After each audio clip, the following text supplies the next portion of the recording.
Welcome back, everyone. I'm Carrington-Russell, an award-winning author known for kick-butt heroines, delicious men, and dark romantic worlds. And I have a very special guest for you today. We are talking to an Amazon top 25 best-selling author who is known for her smart, sexy, and dangerous romance.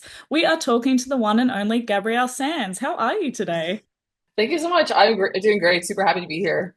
I am so happy to have you on because in the publishing industry, I'm gonna toot your horn here. You're very prominent, and I mean that in like the most expansive way. You're not only you have a million reviews on Amazon, but also you're so prominent in social media as well. And anyone who can tackle both of those beasts are just like A plus for me. So I'm so excited that you're on today. Happy to share my secrets. I don't know how many I have, but happy to share anything that could be helpful. Thank you so much. Well, then, I want to know what the start of this journey looked like for you because I imagined what your career is today probably wasn't what you thought it might be at the start. So, what got you into writing in the first place, and how did you find publishing for the first time? Yeah, it was honestly it was kind of a crazy story how it all started. So my husband and I, we both worked in tech in San Francisco. We're Canadian, but we lived in San Francisco for a while, and we were there for like 5 years.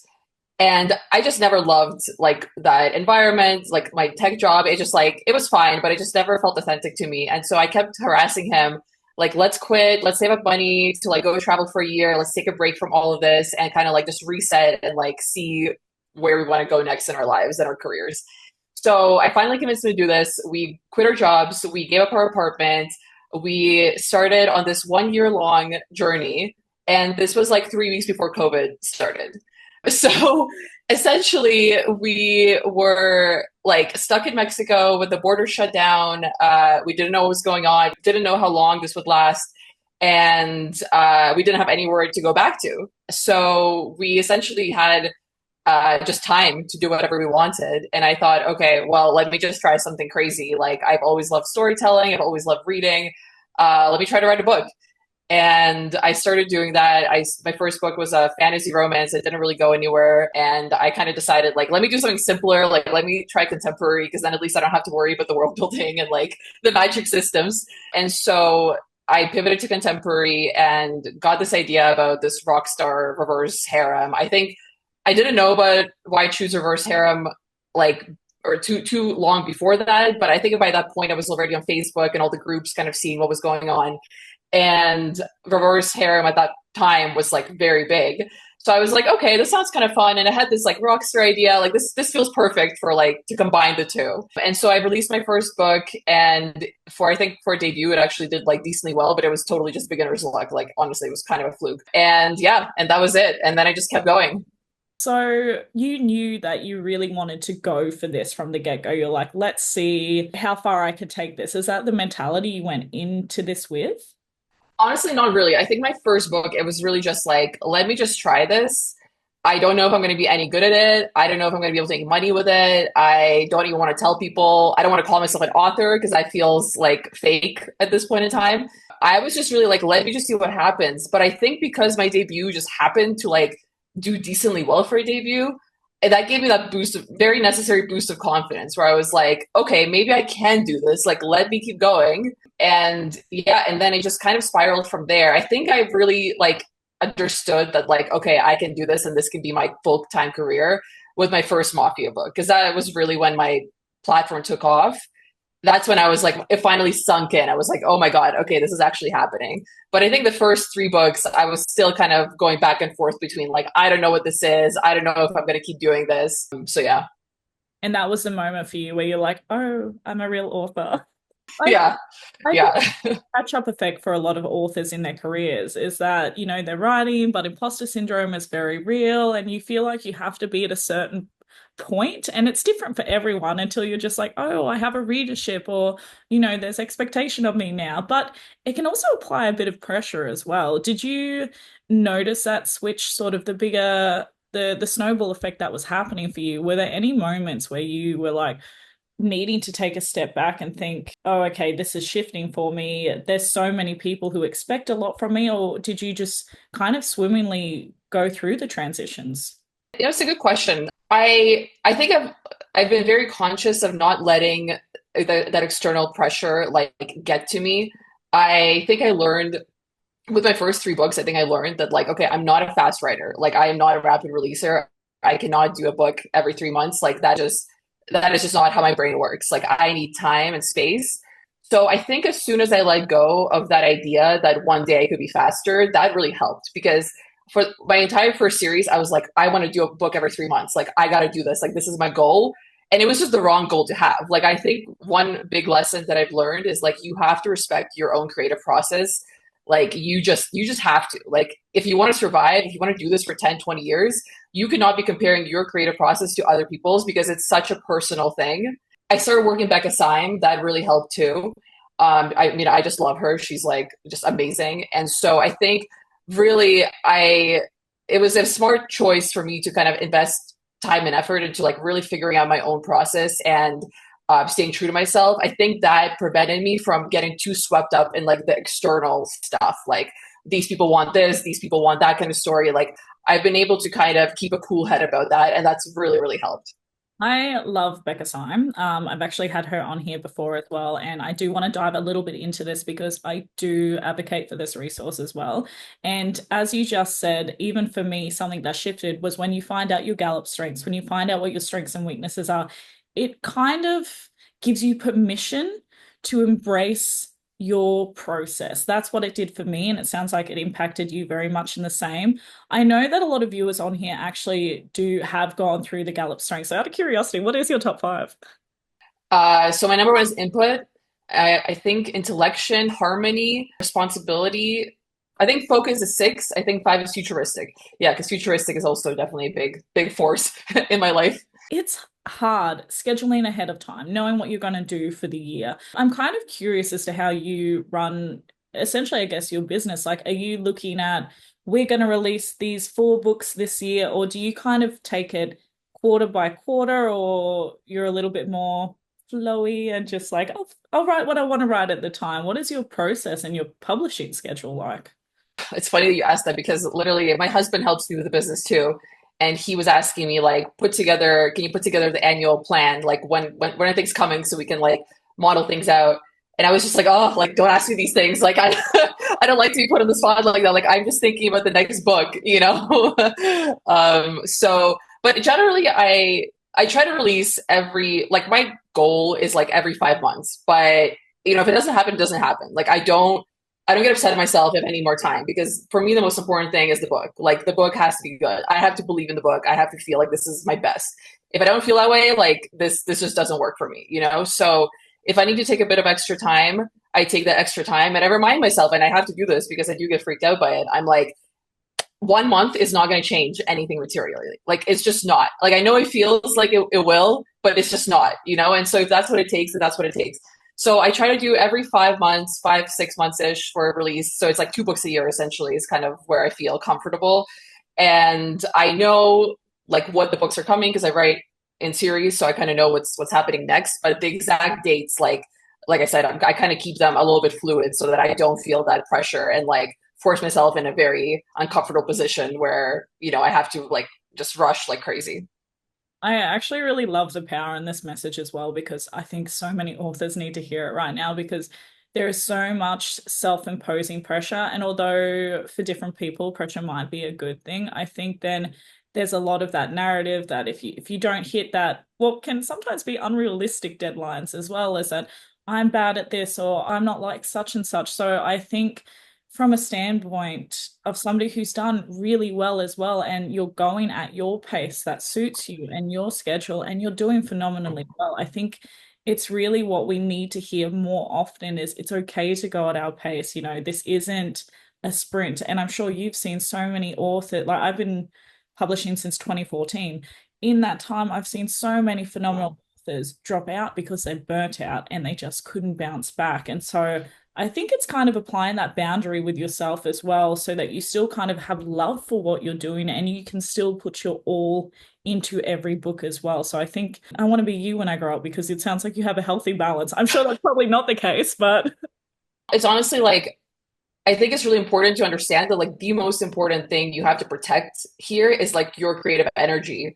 and your excitement. Because like you said, if you lose it, like you're done. Like you only lose in this industry, in this game, if you quit. So don't quit. But how do you not quit? Well, you don't do things that make you want to quit.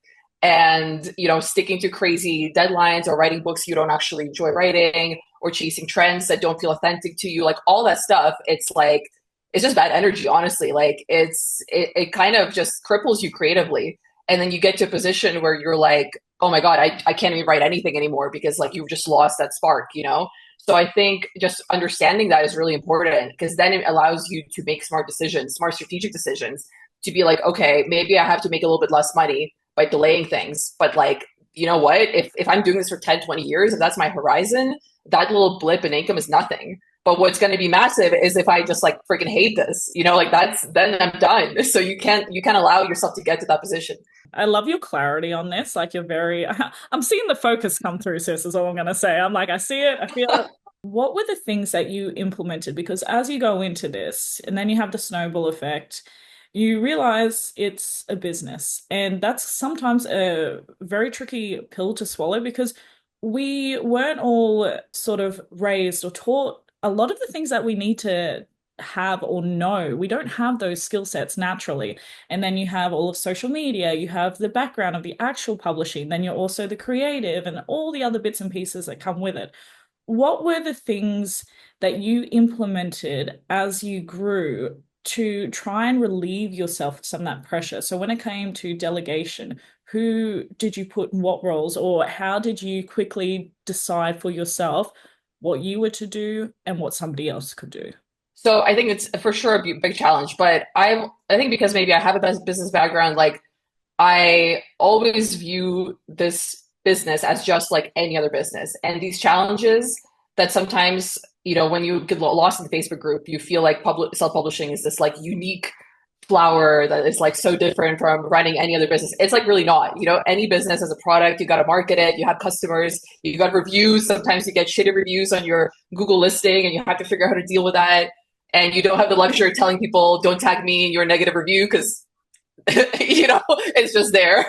So it's like all these things are the same across all these other businesses. And I like to actually, like, I love to listen to business podcasts that are outside of the publishing sphere because you can learn so much from them.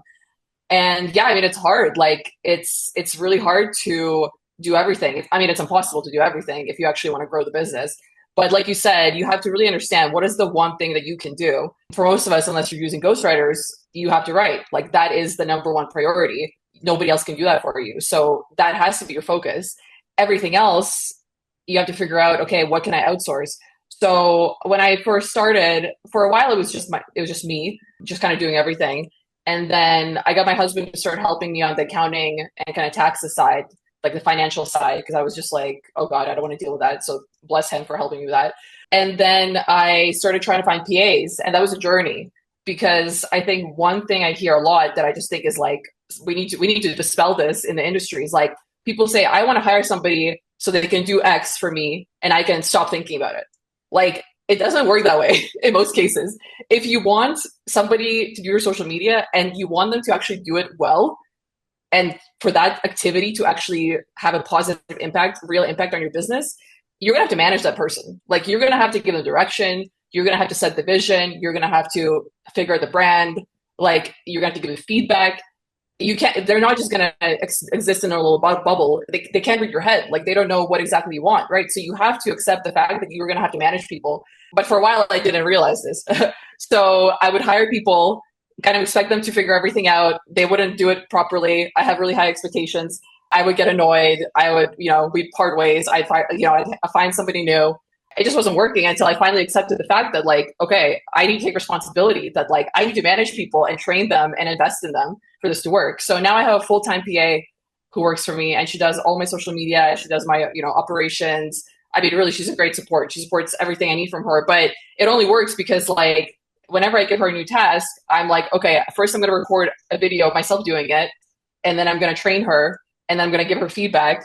And it's like an ongoing thing, So now it's working great. And I'm really happy about that. The other thing that I have is I have a full-time paid marketing person. He's a pretty new hire, but ads, like ads are a huge thing. If you want to do them well, It's not easy. It's not easy. People try ads. They spend $100. Facebook ads don't work for me. You haven't even really tried them. Like, you have not actually tried them. But to do it properly, you got to do a lot of testing. You got to do a lot of optimization. You got to do a lot of creative thinking. Very hard to do for the author who's already creatively focused on the book. So I have a full-time resource kind of working at that. But again, they don't know the books like I do. So I still have to manage them. I still have to talk to them. I mean, I think the point here is that like this is what it takes to run a business.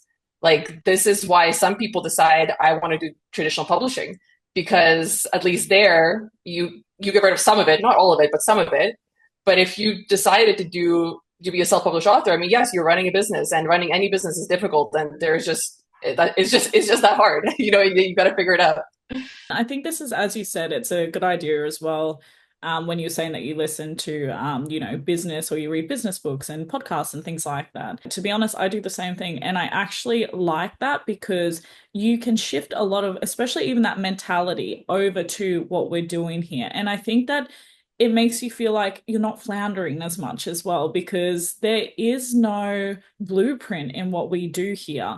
And so I think that's why there's so many authors now that if you know Gabrielle Sands, you know Gabrielle Sands. We know you from your branding. You're very on point and specific in that. And I think a lot of people get confused by all of that because they're like, oh, it's just too much. But these are things that you've slowly integrated in time as well. As they say, Rome wasn't built in a day. I'd love to talk about your new release that's coming out May 14th, I think it is, Be With Me. I'm kind of curious if this book was anything unique came up about it, whether you had to change a bit of your process in it, or tell us a little bit about that book. I mean, yeah, my process is changes every book because like I'm always like once I finish one book, I look back, what did I do? What worked? What didn't work?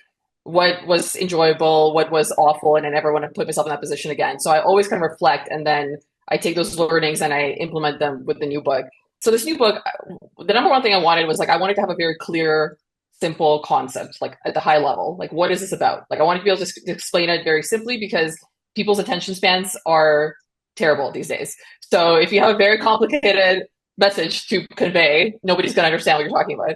So I was like, this book is going to be Sopranos meets Romeo and Juliet. That's it. Like that is the concept at the high level.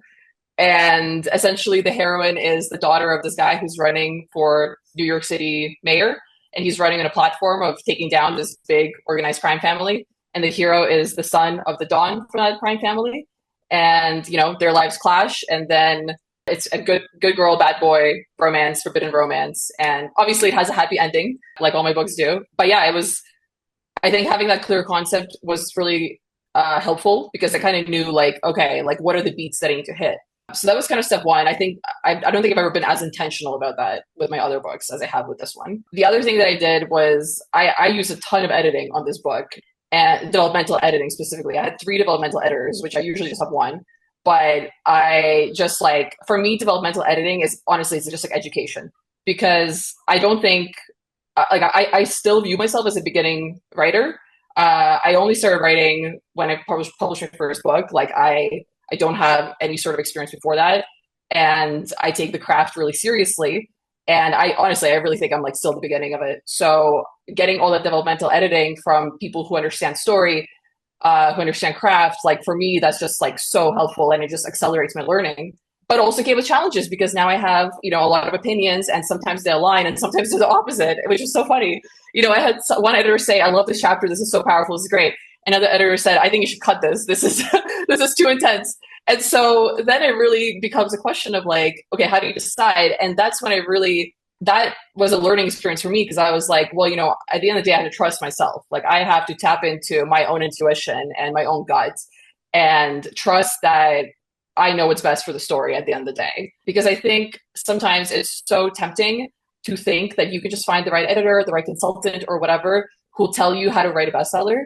But that person doesn't exist, unfortunately. They just don't exist. If they did, the big publishing houses would employ them and every single book they release would be huge bestsellers, which is not the case, as we all know. So I think at the end of the day, it's like, I love getting, like, I'm a very collaborative person. Like, I love getting feedback on my book. I love getting input. I even read all my reviews. They don't bug me. Like, I just love hearing what people think about what I'm doing. But at the end of the day, like, I am the final judge, and I have to have faith and belief that, like, I can make the right call for the book. what is your writing process? And are you a plotter? Are you a pantser? Do you have a particular process where you're singing Kumbaya and lighting candles? I don't know. What's your dance with your book? Maybe I should try the kumbaya. I haven't tried that yet. Maybe that would help. Like to sing Kumbaya in the dedication. So my process again, it's kind of evolved, but I'm definitely somewhere between. I'm between a pantser and a plotter. I really wanted to be a plotter. Oh my God, I wanted to be a plotter so badly. And for a while, I just thought it's just because I don't understand story mechanics well enough. That's why I can't do it yet. That's why I can't see it. But I really don't think that's the case anymore. Like I really think that for me, I it's good to have at a high level what is the story about, what are the key points, like have a sense of that ahead of time. What are the wounds, the character wounds, that's helpful too. But as I start writing, I'm a high relator. It's like in my top 10. So Becca Syme has told me that high relators, you have to get to know people to really understand them.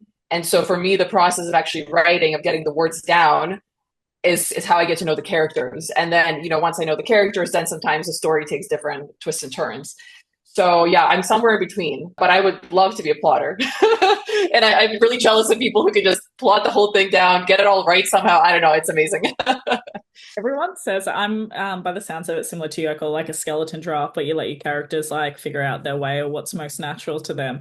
But yeah, same. I'm just like, I wish I was a plotter, but I've just given up on all hope and know that it's not my process. Now, you did mention before as well. We've mentioned Becca Symes. You did mention the beats as well. So I'm assuming you've probably read Romancing the Beats, and I'm kind of curious as to, with somebody with high input, you obviously like to absorb and learn, and you are so passionate about your craft. What resources have helped you the most on your writing craft? What would you suggest to those who are listening? So what I try to do is I try to read a craft book and then like I'm reading it as I'm writing my next book, and then I can kind of start implementing things as I'm reading them. So it's just the best way to learn versus if you read it and you don't do anything about it, you kind of just forget about it. But I've also noticed that like I mean, yeah, it's just this craft is so layered and nuanced. Like you can just, I mean, I see myself studying this for the rest of my life, and like I will never learn it all. Like there's just so much that you can learn about storytelling. It's so fascinating. Like I mean, really, it's just an obsession at this point for me. And sometimes you read a book and you feel like you get it, but then when you try to implement it, like you're like, oh no, I don't get it, And so sometimes it takes like a couple of going back to the same book, trying it this way, trying it that way. So, anyways, but one book that I was working with for Be With Me is Story Engineering. Very, very good, very technical. I also like the nutshell technique. That was it's a screenwriting book, but applicable to novels as well. That one's a lot simpler. It's more high level, like what needs to happen for the story to be satisfying. I like the emotional wound thesaurus as a resource. That's always helpful. But honestly, I think for me, like the developmental editing has been huge for my learning. I started it with my very first book and I just kept going. I have not given that up. I mean, like I said, I had three developmental editors for this book. And that has just been so helpful because I mean, just getting that feedback on the story and the structure and the characters and the goal motivation conflict and all of that from somebody who does this for a living, like it just cannot be overestimated how valuable it is. The only thing I will say for anyone listening to this is like you got to find the right editor because there are some people that just are not going to be a good fit. Like they might know what they're talking about, they're just not a good fit for you and their communication style. Or there's some editors who like just don't actually know what they're talking about. You got to be careful of those too. So like whenever I hire anyone for this kind of sensitive thing, I always get like recommendations, I get references. I'll talk to people who worked with them.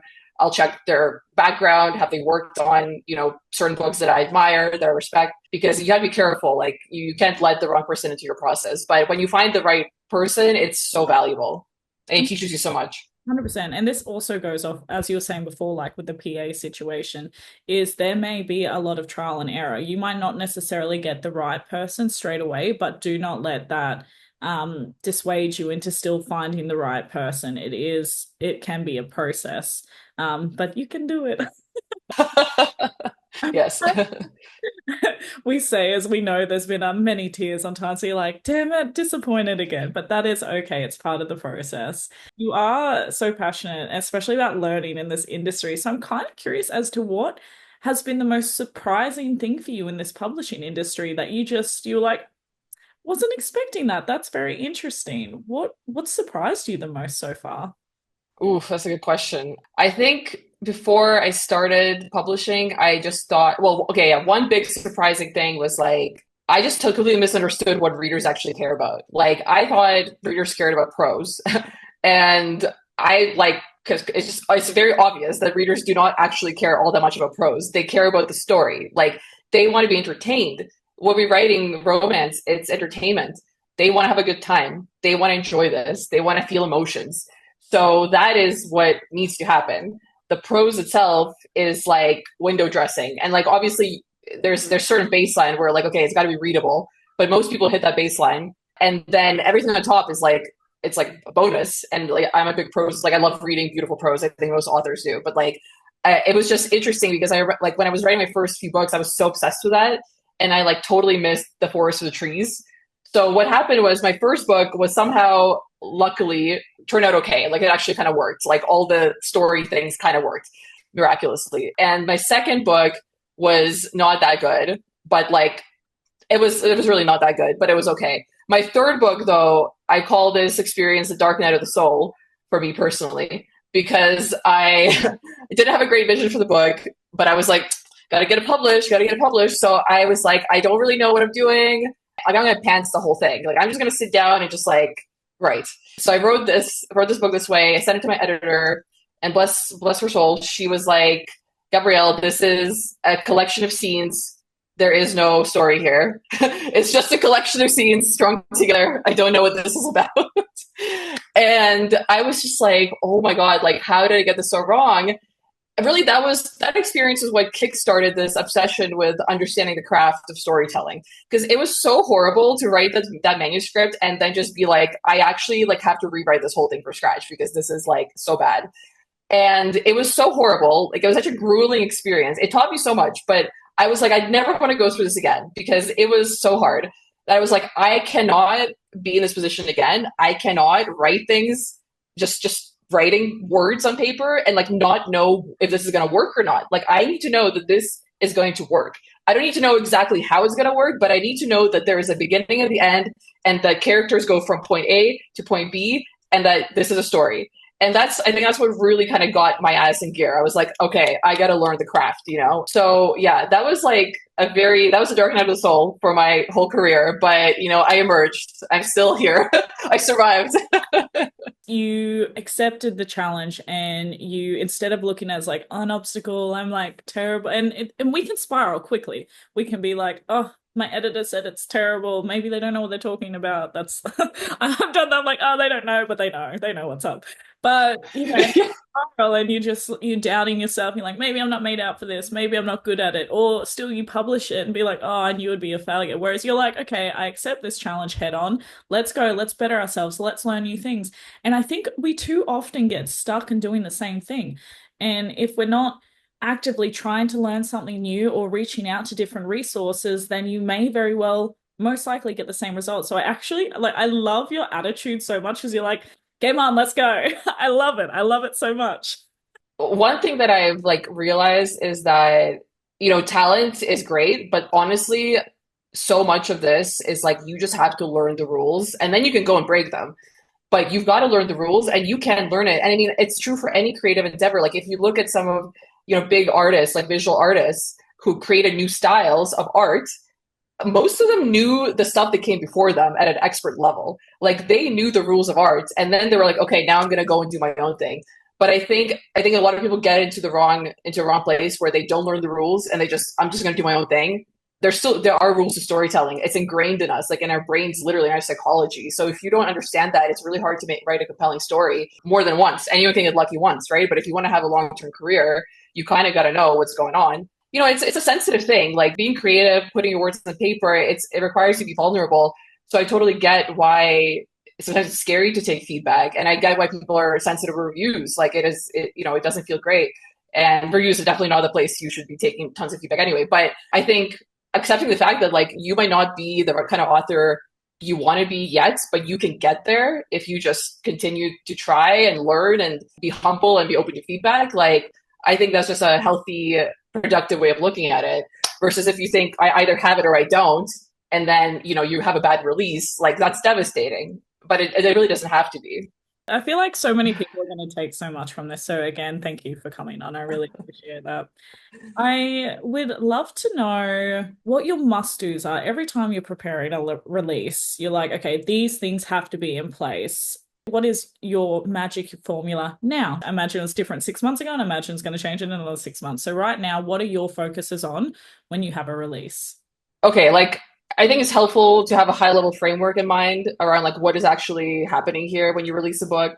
You have to have the product and then you have to have attention on that product. Those are like the two key things. And so the product, it's the marketing starts with the product, right? Like the book has to be a marketable book and you figure that out by essentially being in the industry and kind of seeing what people want to read, right? And I'm not talking about writing the trend. Like it's literally just being like what people want to read these days. And people want to read all kinds of stuff, right? Like just because hockey's hot doesn't mean like go write hockey, but like people want to have high quality storytelling. They want to have immersive worlds. They want to have characters they can fall in love with, right? And they want an escape. They want an escape from reality. Reality right now is really tough for some people. So like they want an escape. So you have to keep that top of mind, right? So, I think about, okay, does this book have some interesting emotional scenes that I'll be able to use in my ad copy that I'll be able to use on TikTok, right? So I definitely think about that kind of stuff. So that's the book. And then the packaging, you got to get the right cover. Like this time around, I decided to do an illustrated cover and a model cover. So for the ebook versus the paperback. So we'll see how it goes. That's an experiment. And then, okay, so then once you have the packaging, then you think about how do you get attention? And this is the part that is so interesting, but very challenging right now because the competition for people's attention is at an all-time high. Like there are so many things that draw our attention right now, the news, all the social media, all Netflix, whatever. Like there are just so many things. So you have like as an author, you need to figure out how to win people's attention to your book. Like that is a monumental task. This is another reason why I don't really do anything extra. Like I don't do Kickstarters, I don't do direct sales, I don't do any of that stuff because I know that time I spend on those things is going to take away from time on my books and time on this problem of getting attention, and it's just not a trade-off that is worth making for me. So how do I get attention? Facebook ads have been like a proven formula for me. Amazon ads have been like okay for me. Like I run them. I don't think they like do anything crazy, but like it's a good to like maintain a baseline. TikTok has been I've had a tumultuous relationship with TikTok. Obviously, the potential is incredible, but also it's become more nuanced. Things don't go viral the way they used to anymore. So, is it worth trying to post 4 videos, 4 slideshows a day to try to get 1 in 100 that's going to go viral? Again, that's time you're taking away from something else. So, you really have to think about the trade-offs there. But TikTok definitely, like I'm going to start posting a lot more for the release, talking about the release and kind of promoting it. So for sure, because that's a platform that still has that potential to have that viral moment. So you can't ignore it. With this release, I'm also doing for the first time PR boxes. I'm not selling them. I'm just mailing them for free. Again, I didn't want to bother with the selling stuff. Like I just want to mail them out. So, also finding people who have attention on these platforms who people are listening to, commenting on, right? So figuring out who are those people that can actually spread that word of mouth in an effective way. It's challenging, it's doable, but it's challenging, it takes time. So yeah, all those things are kind of what I'm doing. But it's just a smattering of things that I picked up a menu of all the different things that you could do. But I think just remembering that your goal is to get attention is really valuable because I think a lot of times people will think my goal is to be on social media. But like what does that actually mean? Like, what are you actually doing there? If you're just posting things and it's not resonating and nobody's engaging with you, like you're not accomplishing anything, So like trying to figure out, okay, I'm on social media because I want to get, people who are not familiar with my books on this content. So how do I craft content that's going to appeal to that person who's never heard of me before, has no context about me? I think that's, really important. And that kind of allows you to stay focused. Yes, focus. Big word for me, as you can tell from this interview. Some authors need to take a step back to actually have a look at what's happening. And I think that's very difficult because often a lot of people are tired, they're stressed out because they're like, what if it's not a good release? What do I do with ads? How do I do that thing again? And also time shift. And I find that a lot of people struggle with that adaptability. Like, for example, when people were uncertain if TikTok was going to stay, what platforms do we shift to? What do we, where's the next place? And I think sometimes people struggle to see where they should be focusing on because there are so many options available to us. And I like the aspect that you have simplified it. And it's by no means not simple, but you've got that focus where instead of just doing all the things, which it kind of still sounds like you're like doing, but it's more deliberate, it's more specific, and you're keeping the goal in mind. Whereas I think a lot of people then just view it as ticking a thing off the list. So like, okay, I did that thing on TikTok today and I had to, and I only got 200 views, but I still did it. So success for me. And that's not the goal. And I think the way that you've just reiterated, it's like hopefully going to impact a lot of people to just, take a view from the top and see how it looks. Just one thing to add there, though, like I am doing a lot of things, but I have people who work for me. I have two full-time employees who are helping me do this. I completely feel for new authors. Like it is very difficult if you're totally new and you're having debut release. Oh my God, like I feel for them so hard because there's just no way around it. It's very hard. You have to either have a killer book, you have to have killer social strategy. You just have to hustle. Like you have to hustle like a mad woman because at that point in time, you also don't have a war chest of money that you can deploy to all these channels. So it's hard, but like you said, like if I had to talk to somebody who's just starting out, like pick one thing but actually do it in a thoughtful way, in an intentional way. Don't try to do 10 different things and do them haphazardly because that's definitely not going to get you anywhere. But if you nail your social media strategy, if you're like amazing in Instagram, like that could actually go somewhere. And then you're also building expertise. It's a lot easier to build expertise in one thing when you're focused versus when you're trying to do a ton of things at the same time. 100%. And I actually think a lot of people take value from that because there does need to be, I guess, reminders that if you are very early in your writing career as well, and some people do take off immediately, and that's fantastic, but that is also often the exception. Or you have authors who Yeah. build up platforms prior, like when you have a look at a lot of TikTok influencers and things like that, they've been doing the grind on TikTok for years, and then they release their debut, and that's when it goes gangbusters, but they've worked really hard up until that point as well. So it may Yeah. not be a thing that you achieve overnight. You're not going to be, I mean, I hope you are, but like often you're not going to be J.K. Rowling the next day. That was my reality check when I was 19 or 20 years old, publishing my first book. I was like, this is weird. I'm not J.K. Rowling yet. What happened? But it's harder now more than ever too, because there's so many amazing people who have taken this opportunity to create a business and to publishing books. So there's more. I don't like using the word competition or saturation, but it's a lot harder to be viewed, as you said. So, hustle. Unfortunately, if you don't have the budget yet, your trade-off will be time. We say that the market is saturated. The freaking world is saturated. Almost every industry is saturated. Like there used to be 40 years ago, there was one brand for detergent. Okay. Now go to the grocery store, there's like 30 of them. It used to be that if you wanted to start a fashion brand, you had to have millions of dollars and connections and all this kind of stuff, right? Before the internet, you had to have a storefront that you somehow finance. Now you go in freaking Alibaba or whatever, you can get a sample in 2 months and you can be selling it on your, online store in 3 months. So like that's just the way the world is going. Like I think that's everything has become more accessible and people now have more and more opportunities. But with that, naturally comes the fact that there's just more players in the game, whatever game you're playing. So that is just the reality of it. Like I see a lot of people complaining about it, but like there's literally no point complaining about it. That is just how it's going to be, and it's only going to get more saturated. So you have to kind of think beyond that. You're like, okay, it's saturated, baseline. How do I stand out in a saturated market? What can I do to really get people's attention? It makes it such a more comfortable place to sit as well, instead of thinking that you already have a barrier or an obstacle. Again, I absolutely love you, man. How do we get through this? What do we need to do? That this is expected, and you just have to swallow the pill and accept it is what it is and move on. I live Yeah. with this. I absolutely love it. I'm kind of curious then how you manage when you come to all the other bells and whistles we have. I know you just said you're doing your own PR boxes, but when it comes to other companies like PR boxes, and then you have audiobooks, you have translations, there are so many other income stream avenues. So, what is your mentality behind that, and what advice do you have for those who are listening as well?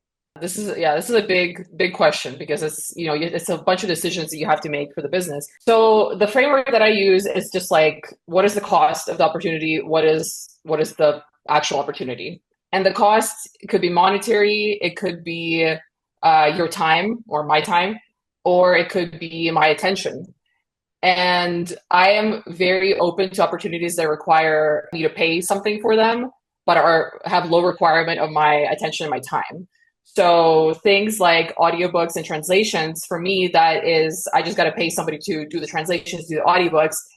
from that on, getting that live is pretty minimal time for me. And a lot of the stuff I've been able to train my team to kind of handle for me now as well. So that's kind of like, okay, that's a no brainer. Like, that's just a way for me to have more releases. And for me, that's especially valuable because I only release twice a year. So for me to have German and French releases is really great. Like, it keeps my income up. And also those markets are just a lot less competitive. So you can more profitably advertise on Facebook and Amazon. Audiobooks is, I mean, honestly, I don't think I'm anyone to listen to on audiobooks. Like, I don't think I've like cracked the puzzle at all, but it's easy. It's like, I just upload it, people buy it, whatever, I earn out. So great. Everything else though is like, usually outside of those two things, I found that things require a lot more of my time and attention. And I'm very, very stingy when it comes to my time and attention. Because like I said, I want to be working my books and I want to be thinking about high level strategy for the business. So there's one other layer to this that I think some people miss. There's a sequencing layer to this. Like, you brought up J.K. Rowling. Like, if we look at Harry Potter as a franchise, there's so many things around it now, right? There's theme parks, there's merch, there's movies, there's shows. I mean, God, it's huge. But none of those things would be possible if the IP, the actual books, weren't so damn good, right? Like, the books were so damn good that they captured so much attention that then they were able to monetize that attention in all these incredible ways. And they still are able to do that because the books are so good. But if you don't have books that are, obviously, I'm not saying we should all aim to write books that good, but like, if your books don't reach a certain level where you haven't garnered a big enough audience and enough attention, all the little spin-offs that are possible in this industry, I call them side quests, like, they're actually, the opportunity is not that big and the cost is really, really, really high for most people. And, so like, I think a lot of people jump into things too early, in my opinion. Like, they've released a series and maybe it's sold a little bit. And then they're like, I'm going to do direct store. And then it's like 6 months later, they're like, oh my God, all I'm doing is packing orders and I don't have time to write. That is a terrible position to end up in. Because sure, maybe you're making a little bit of extra income at direct store, but you're giving up an opportunity to write that next big book. Like, I mean, it's so costly. Like, you're in the long term, you're actually losing a ton of money. So I think just being patient and being able to accept that, like my current books, even though they have done well for me, I still don't think they're at the level where like I can really focus on monetizing the attention they've garnered. Like, sure, I would make a bit of extra, but it's not significant enough for me to really care about it. Like, I'm focused on writing that big series that's really going to blow up. And then once you have that, and many authors have that, I mean, many authors have incredible platforms. Oh my God, you can do so much. Like, those special editions are going to fly like this, right? Versus if I do it now, I'll probably have to advertise them heavily and really push traffic to them and spend all of this energy marketing things that I wouldn't have to spend if I already had that attention. So I think thinking about that sequencing and accepting that some things just take a while is like, it's kind of like something people should be doing a little bit more maybe, because it's just so easy to get pulled in a million different directions. It's so easy. That could be really dangerous for the business. And that could also be kind of a way to like, a highway to burnout. So yeah, I think you have to be really, really thoughtful, but this framework of what's the sequencing and then what's the cost and what's the actual opportunity, evaluating things that way has been really helpful for me. That's incredible advice. And I guess it again goes hand in hand with the fact that time is our greatest currency, really. So be very deliberate and careful. Yes. I would love to know what your greatest obstacle and what your greatest achievement for you personally has been so far in your writing career. I think definitely, well, yeah, actually, no, I know. It's definitely been, I'm a control freak. That's been a difficult thing to let go of. And you kind of have to let go of it if you want to grow a business. So that's been a challenge. That's been a challenge for sure, because it's kind of, you have two things. You either have control or you have leverage. You can't have both. You can have perfect control if you're doing everything, but then the only work that gets done is the work that you can do as an individual versus, you give a bit of control, you hire people. They're never going to do things perfectly. That's a reality, but maybe they'll do things at 70% of how you would do them. And now you get all that time back. So is that trade-off worth it? Most of the time it is, but it's really hard to kind of confront that. And it took me a while to kind of like get over it. And I still sometimes I definitely give into those tendencies. And sometimes I think it's okay. Like when something is really, really important, when it's my cover, when it's my blurb, when it's some sort of big social media reveal or whatever, like I'm going to be super anal about it and like unapologetically because it's like this is important. But then you have to really be like, okay, but that's 10% of all these things. 90% are not that important. And so if somebody does them at 70%, not 100%, like that's actually okay. And nobody's gonna care. So I think that's been a big challenge. And also with ads, like that's a whole other thing because you have somebody doing ads for you that's money on the line. So coming up with just get like figuring out what the mindset around that is and like what are you willing accepting the fact that you're probably going to lose some money because that's just the reality of the situation, right? But my husband's very has been very helpful with that because he ran a company and a much bigger company than my company, and so he sometimes would tell me like, "This is the kind of mistake we've made. This is how much money we lost," and he'll tell me those numbers, and I'll be like, "Okay, I'm okay." Like that was like 10 times more than what I'm talking about, so that's fine. But I think just the realization that like even big companies have things like this. Like big companies make mistakes, they make bad calls, they lose money on things. Like that's just again the reality of running a business. You cannot avoid it. So just accept it and hire the damn person who's going to make your life easier. So that's been the biggest challenge. I think the biggest achievement. I think I have had a big I mean I've changed a lot since I started this career. I think when I first started, like around my first Mafia series, I was really like I want to make this financially viable. Like I care about the bottom line. Like I want the profit. And I had a goal for myself financially, and I reached it last year, and I was kind of like, this doesn't like I don't feel like my life has changed. Like it was so underwhelming. I was like, this is kind of underwhelming. Like, and then it was like, okay, well, what's my next goal? Do I just like double that amount? Like, it just felt very empty. And so I kind of had a moment where I was like, okay, what do I actually like? What do I actually want to accomplish here? And I have now realized that what I actually want to accomplish is just like mastery. Like, I want to master the craft, and that became so much more exciting for me because that is something that, like I said, that's the rest of my life. I'm probably never going to get there. It's just taking little steps to get closer and closer and closer to that unachievable goal.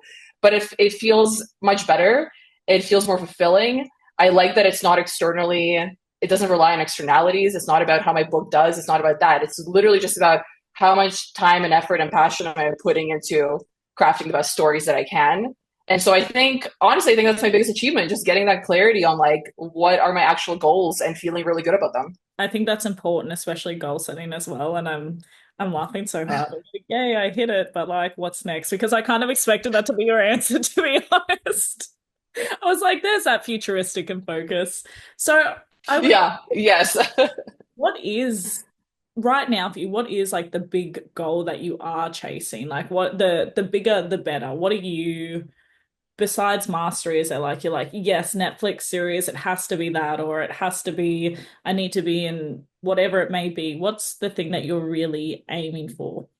Yeah, it's having that book or series that really captures people's imagination and makes them super passionate. Like all this other stuff, Netflix, paperback deals, whatever. I feel like for me that's like a consequence that might happen, might not happen, but like I don't actually really care about those things. Like what I care most about is like, can I create a story that people just get freaking obsessed about? Like that is what I want. Like I value my readers so much. I value my own time so much, and so the fact that people sit down my books and like spend 5 to 10 hours reading my books is like freaking mind blowing to me, honestly. Like that is such an honor, and it's just magic, really. Like, because think about it, if somebody calls you up, hey, you want to hang out for 10 hours? Some random person you like barely know that you've seen on social media, you're like, absolutely fucking not. Like I've got shit to do.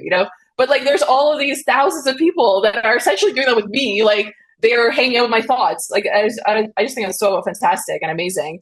And so to write a book that makes people feel like they just had the best freaking time of their life, like to me, that is the goal. That is the big goal. And it kind of ties together with mastery because I think the mastery will help me achieve that goal. So it all kind of feels like it all kind of flows together. Absolutely. I do have speed dating with an author, so I've lit a candle, I've created him. Here's five rapid questions. Are you ready? Yes. Right. What is the clumsiest moment you've ever had? Oh, I mean, I trip on nothing all the time. Yeah. And I also spill things on myself all the time. So yeah, that's just permanent state for me. Oh, are we the same person? I was worried about wearing a white top for drinking coffee. My husband is always like, whenever we're wearing white, he's just like, "Are you sure about this?" Yeah, it should be fine. Next minute. What's three words that would best describe you? Intense, responsible, and introverted. Awesome. Do you do many book signings, conventions, and such? I only done one so far. I was in Rare Edinburgh, and I'm signed up for Love in Vegas coming up in October. I was like, how does an introverted cope with that? I'm sure the days can be like a lot for you. It was exhausting. It was exhausting. The signings and also conferences. A conference is also I'm like so drained at the end of it. Yeah. So funny. My co-author, she's like very introverted, and I'm like an introverted extrovert. But then by the end of the day, I'm like, no, I need to recharge too. It's so peoply. I love it. What is the song that best describes you? Sorry, I have no like yeah, I don't know. Do you listen to particular playlists or artists or bands or anything while you're writing or? I generally like rock and kind of like heavier music. Although sometimes those TikTok freaking songs that go viral on TikTok to all the edits, like they really get me, and then I listen to them, and they're never as good when you listen to them on Spotify for some reason. It's like they're always better on TikTok. I'm curious, who would you say is your favorite rock band then? I like the Arctic Monkeys. I've been listening to a lot of the Himalayas, they're called. I think they're kind of smaller. Royal Blood, I like. Sleep Token, of course. I feel like everyone loves them right now.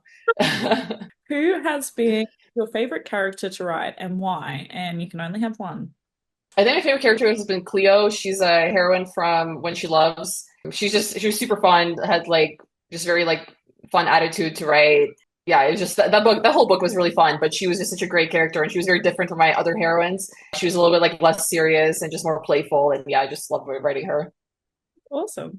What is a unique talent or skill set that you have that not a lot of people know about? I'm very good at jigsaw puzzles. I can crank one out like no tomorrow. I don't know if that counts, but We'll put it in there. I have okay. had so much fun having you on. Let us know what is upcoming, and most importantly, where do we find you? Okay, so my next release is coming May 14th. Be With Me, the first book in my new Mafia romance series. And to find out more about me, you can go to my website, gabriellesands.com, or check me out on Amazon or Instagram. Amazing. Well, thank you so much for taking the time to come and join us today. I have had an absolute blast, and I just know that there's going to be so much value that everyone's going to take from this. So thank you for being here. Thank you for having me. Absolutely. Well, until next episode, guys, we'll see you then. Bye.